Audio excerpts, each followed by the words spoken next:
വിശുദ്ധ പൗലോസ്ലീഹ കൊറിന്തോസർക്ക് എഴുതിയ ഒന്നാം ലേഖനം 1-ാം അധ്യായം 26 മുതൽ 30 വരെയുള്ള വാക്യങ്ങൾ. സഹോദരരെ, നിങ്ങൾക്ക് ലഭിച്ചിരിക്കുന്ന ദൈവവിളിയെപ്പറ്റി തന്നെ ചിന്തിക്കുവിൻ.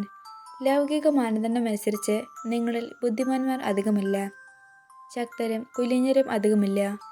എങ്കിലും വിജ്ഞാനികളെ ലജ്ജിപ്പിക്കാൻ ലോകദൃഷ്ടിയിൽ ഭോഷന്മാരായവരെ ദൈവം തിരഞ്ഞെടുത്തു. ശക്തമായവയെ ലജ്ജിപ്പിക്കാൻ ലോകദൃഷ്ടിയിൽ അശക്തമായവയെ. നിലവിലുള്ളവയെ നശിപ്പിക്കാൻ വേണ്ടി ലോകദൃഷ്ട്യാ നിസ്സാരങ്ങളായവയെ, അവഗണിക്കപ്പെട്ടവയെ, ഇല്ലായ്മയും തന്നെയും ദൈവം തിരഞ്ഞെടുത്തു.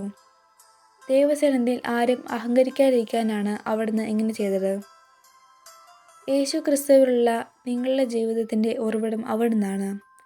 ദൈവം അവനെ നമുക്ക് ജ്ഞാനവും നീതിയും വിശുദ്ധീകരണവും പരിത്രാണവുമാക്കിയിരിക്കുന്നു. നമ്മുടെ കർത്താവായ മിശിഹായ്ക്ക് സ്തുതി. വിശുദ്ധ മത്തായിയുടെ സുവിശേഷം 11-ാം അധ്യായം 25 മുതൽ 30 വരെയുള്ള വാക്യങ്ങൾ. യേശു ഉദ്ഘോഷിച്ചു, സ്വർഗത്തിൻ്റെയും ഭൂമിയുടെയും നാഥനായ പിതാവേ, നീ ഈ കാര്യങ്ങൾ ബുദ്ധിമാന്മാരിലും വിവേകികളിലും നിന്ന് മറിച്ച് ശിശുക്കൾക്ക് വെളിപ്പെടുത്തിയതിനാൽ ഞാൻ നിന്നെ സ്തുതിക്കുന്നു.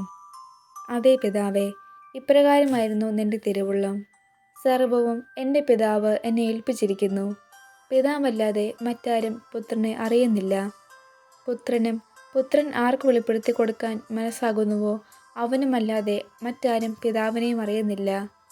അധ്വാനിക്കുന്നവരും ഭാരം വഹിക്കുന്നവരുമായ നിങ്ങളെല്ലാവരും എൻ്റെ അടുക്കൽ വരുവിൻ, ഞാൻ നിങ്ങളെ ആശ്വസിപ്പിക്കാം. ഞാൻ ശാന്തശീലനും വിനീതഹൃദയനുമാകിയാൽ എൻ്റെ നുകം വഹിക്കുകയും എന്നിൽ നിന്ന് പഠിക്കുകയും ചെയ്യുവിൻ. അപ്പോൾ നിങ്ങൾക്ക് ആശ്വാസം ലഭിക്കും. എന്തെന്നാൽ എൻ്റെ നുകം വഹിക്കാൻ എളുപ്പമുള്ളതും ചുമട് ഭാരം കുറഞ്ഞതുമാണ്. നമ്മുടെ കർത്താവായ മിശിഹായ്ക്ക് സ്തുതി.